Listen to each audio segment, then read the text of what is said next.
Exam की tips है ना देते हैं। देखो सबसे पहले एक चीज सुनो कि हमारे माइंड में लिमिटेड है ना, और हम अपने माइंड का लगभग 5 या 10% ही पूरे जीवन में यूज कर पाते हैं। ठीक है, ये फैक्ट है। अब आपका माइंड छोटा सा है ना। चलिए एक चपाती है, ये मान लीजिए आपकी कोई चपाती है, ठीक है। अब इसके हमने 4 पार्ट्स कर दिए तो सबको एक एक पार्ट मिल गया। अब और लोग आ गए, हमें भी चपाती खानी है, मान लीजिए 4 और आ गए तो सबको इतना इतना पार्ट मिला। और 4 आ गए और कम हो जाएगा, इतना कम कम पेट भी नहीं भरना ना, कम हो गया। यही चीज आपके ब्रेन की है, आपका ब्रेन है। अब इसको आप किस किस में यूज कर रहे हो? स्टडी में कर रहे हो है ना, और किस में कर रहे हो? ईटिंग में कर रहे हो। और मोस्ट ऑफ द टाइम किस में यूज कर रहे हो? वॉचिंग टीवी या मोबाइल, उसमें भी कर रहे हो है ना, मोबाइल में भी कर रहे हो, आप प्ले में भी कर रहे हो, ठीक है।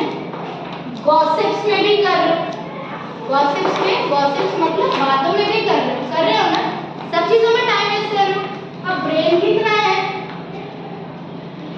छोटा सा, उसको बेचारे को इतना सारा काम दे दिया। अब जब वो पढ़ने बैठा सारी चीजों से, उस टाइम आपको टीवी भी याद आ रही है, मोबाइल भी याद आ रहा है, अच्छा अच्छा खाना भी याद आ रहा है, फिर दूसरों की बातें जो पूरे दिन स्कूल में हुई या मम्मा ने डांटा, पापा ने डांटा या किसी ने प्यार किया, वो भी याद आ रहा है। अब दिमाग गॉट कंफ्यूज, आपका ब्रेन गॉट कंफ्यूज कि क्या क्या करूं मैं, क्या क्या पढ़ूं। तो सारी चीजों में मजा आता है, इन सब चीजों में मजा आता है, ब्रेन को बहुत मजा आता है, एंजॉय करता है। मजा क्यों आता है ब्रेन को? क्योंकि आपको मजा आता है इन सब चीजों में। अब लास्ट में हमारी बच गई स्टडी, इसमें तो आपको ही मजा नहीं आ रहा, ब्रेन को कैसे मजा आएगा? तो लास्ट में फिर होता क्या है कि सब चीजों में जो ब्रेन काम आ रहा है, स्टॉप दिस, स्टडी में 0 हो गया। और यही एक रीजन है कि जब आपने रात को, आप सोचते हो काफी बार कि रात को मैंने पढ़ा था, एग्जाम में मैं भूल गया या भूल गई। होता है ऐसा, होता है ना कि एग्जाम टाइम सब कुछ 0 होता है। ऐसा कि हमने तो ये लाइन तो पढ़ी थी, ये तो मैम ने पढ़ा हुआ दिया, फिर भी मेरा नहीं आया। उसका रीजन ये है। तो दिमाग को थोड़ा सा एंटरटेन करो स्टडी के लिए, ठीक है, मोबाइल टीवी के लिए नहीं कि मोबाइल में। अब मैंने पहले भी आपको बताया, जैसे ही टेस्टी खाना आता है, आपकी टेस्टी बड्स आपका लिक्विड सलाइवा सेक्रेट करने लगती है कि वाह हमें अच्छा खाना मिलेगा। ये चीज स्टडी के साथ जिस दिन करने लगोगे उस दिन कुछ भी पढ़ा हुआ भूलोगे नहीं। आपको दिमाग में याद रहना चाहिए, चलो आज हमें ये पढ़ना है, tomorrow I will have test, मेरा टेस्ट है तो मुझे आज ये कंप्लीट करना, पूरा पढ़ना। देखना 10 मिनट्स में सब याद हो जाएगा और यू विल नेवर फॉरगेट, भूलोगे भी नहीं। तो ये प्रैक्टिस रोज करनी है ना। एग्जाम टाइम में भी जब आप पेपर स्टार्ट करोगे तो पहले उसको अच्छे से पढ़ लो, क्वेश्चन को समझ के आंसर करना। मैथ्स में बेसिकली ज्यादा होता है, इंग्लिश ग्रामर में भी यही होगा।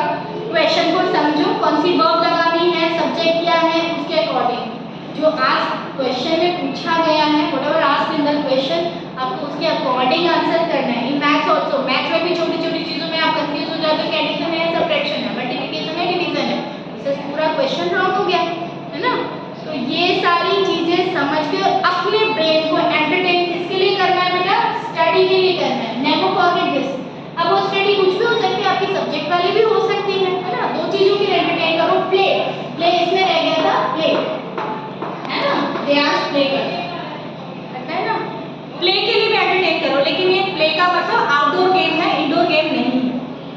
आउटडोर गेम से आपकी फिजिकल एक्सरसाइज भी होती है ना। जब आप रैकेट खेलते हो, कैरम खेलते हो, फिजिकल एक्सरसाइज, कैरम भी कम खेला करो, रैकेट, बैडमिंटन, ठीक है, बैडमिंटन हो गया, बैट बॉल हो गया, साइकिलिंग हो गई, ये सब चीजें, टेनिस हो गया, ये आपके लिए बहुत ज्यादा एनर्जेटिक है और आपकी हेल्थ भी इंप्रूव करेगी। फिर भूख लगेगी है ना, भूख लगेगी, अच्छा खाना खाओ,